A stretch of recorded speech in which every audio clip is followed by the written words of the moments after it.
Bonjour mes amis, que veut dire vraiment réussir sa vie? Voilà une question importante que nous devons tous nous poser à un moment ou à un autre. Et quels sont les moteurs qui poussent, en tout cas mes comportements et mes attitudes de chaque jour? Et vous, vous le savez, il y a deux grands chemins à suivre. Le chemin de la société matérialiste, de la société basée sur les loisirs, sur les plaisirs. Et il y a le chemin basé sur les valeurs profondes à l'intérieur de moi. On pourrait dire qu'il y a le chemin de la société des hommes et il y a le chemin de la société du ciel.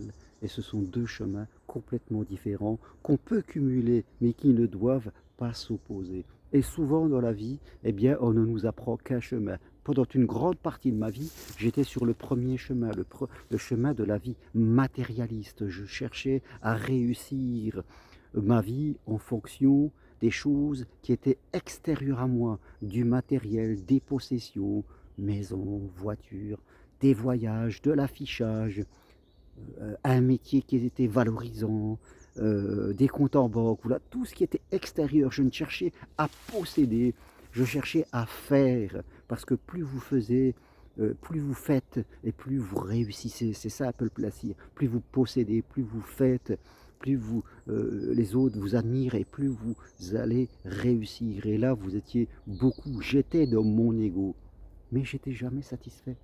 Toujours ce vide, cette souffrance, cette comparaison. Et un jour, j'ai compris, principalement dans ma formation de psychopraticien, qu'il fallait choisir d'autres valeurs à servir, des valeurs intérieures, de l'amour, du partage, de l'entraide mutuelle, je veux dire, de l'accompagnement, de la tolérance, de l'écologie, de la sobriété, de la simplicité. J'ai complètement viré de valeurs et de cibles, je dirais, pour réussir ma vie. J'ai choisi des valeurs du ciel, des valeurs spirituelles, au lieu des valeurs matérielles que j'ai réduites à leur principal, le plus bas possible. Et bien sûr, l'amour, la vie sentimentale, le lien aux autres faisait partie de ma vie. Je dirais, je ne cherchais pas une personne pour posséder un couple, je voulais vivre l'amour. Alors vous aussi, posez-vous cette question. Qu'est-ce qui me pousse chaque jour ou qu'est-ce qui me retient? Si je suis dans la peur, c'est que c'est l'ego. Donc je suis dans les valeurs matérialistes. Je ne pourrai jamais être heureux. Même si mon compte en banque est plein, même si j'ai du matériel, même si j'ai de l'amour, un conjoint, parce que j'avais peur de rester tout seul, ça ne suffira pas parce que ça ne viendra pas de mon cœur. Ça viendra de mon mental. Comme le dit la phrase dans la Bible, euh, là où est ton trésor sera ton cœur. Quel est votre trésor, vous? Est-ce que c'est les possessions? Est-ce que ce sont ce que pensent les autres? Est-ce que c'est votre matérialiste? Interrogez-vous vraiment sur ces choses et vous verrez que vous aurez des réponses à un moment ou à un autre. C'est ce que j'ai fait. Il y a un moment de sa vie, soit on se pose la question, soit on reste aveugle.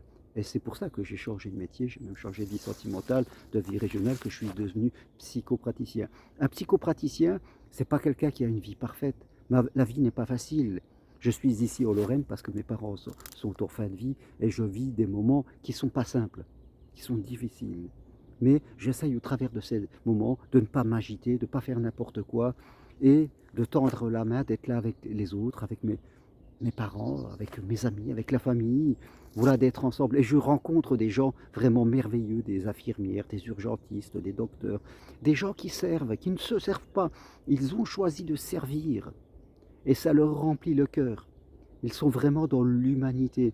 Un psychopraticien, c'est quelqu'un qui va vous ramener dans l'humanité. On est tous ensemble, on a tous des histoires différentes, on est tous des êtres différents, mais on cherche tous la même chose, à s'épanouir, à être aimé, à rester à l'équilibre dans cette vie qui est souvent tourmentée.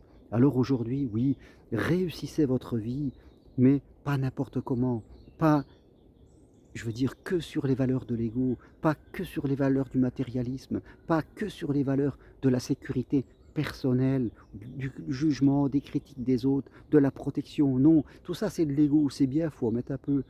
Attention, changez votre mire et allez vers autre chose, des choses qui vont apporter du bien aux autres, à vous-même, et vous, au monde. Et vous verrez qu'en faisant ça, ça va toucher l'estime de vous. Vous allez vous sentir de mieux en mieux. Ne restez pas dans vos peurs. Voilà ce que je veux vous partager aujourd'hui, ici.